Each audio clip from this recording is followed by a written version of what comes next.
Now, we gave everybody the definition of lust the last episode. So, do you still have that definition pulled up? If not, can we look at that definition? Because we're going to talk about intimacy versus lust. I can pull it back up. Okay.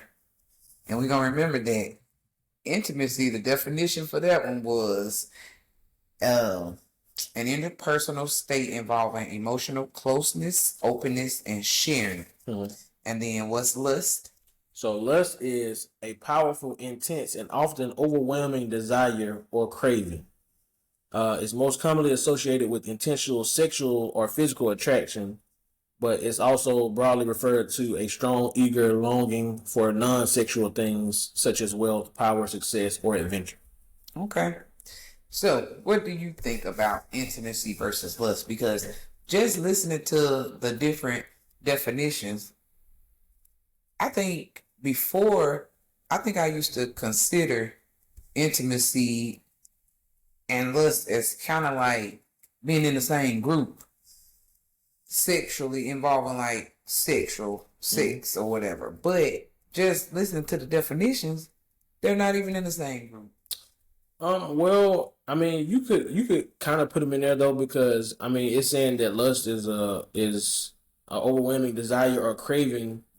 It's most commonly associated with sexual desire or physical attraction, but they also refer to like non-sexual things such as wealth, power, success, or adventure. So, you know what I'm saying? If you desire intimacy from somebody, that's kind of like a lust. It's kind of the same thing. You know what I'm saying? But I mean, if you're gonna go with lust, if you put lust in the category of sexual, then they'll be in different categories because, you know what I'm saying? You may want to be intimate with somebody, but that don't necessarily involve sex. Like I told you, like intimacy, like if we just in a closed room together, like your head, you know what I'm saying? Lady head might be on my chest or something like that. Like that's intimacy or affection or whatever, you know, hand in hand, but it ain't lust. You know what I'm saying? If we're doing lust as far as in a physical term, anyway. You know what I'm saying? But so yeah, I mean, you can kind of separate them. Okay, I like that. Now let's discuss why couples stop dating each other. So in this economy, I feel like, you know, in the beginning, right? Man and the woman, they're talking or whatever, they're going out on dates and stuff like that. Right. And the man he may be not in the best financial situation, right? But he's gonna do whatever he gotta do because he wanna impress this woman. He want this woman. He want this woman to be his. Right. Okay, boom. They get in a relationship or whatever. They do all that. Okay.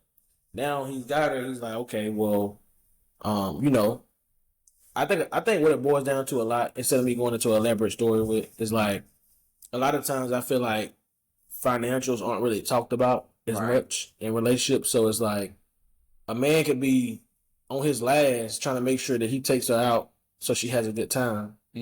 But a lot of times us not being open with the woman saying, hey, look, I don't got much. You get what I'm saying? I wanted to have a good time or whatever.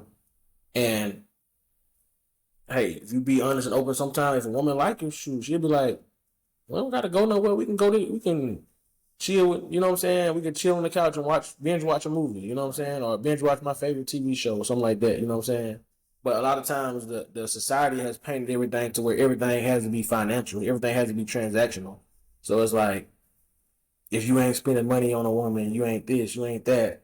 Or you broke if you don't take a woman on a date. Like, you know what I'm saying? Everything has been so much to that. So it's like, I think a lot of times men are trying to live up to a standard that's been set by social media. And I think that's part of it, you know.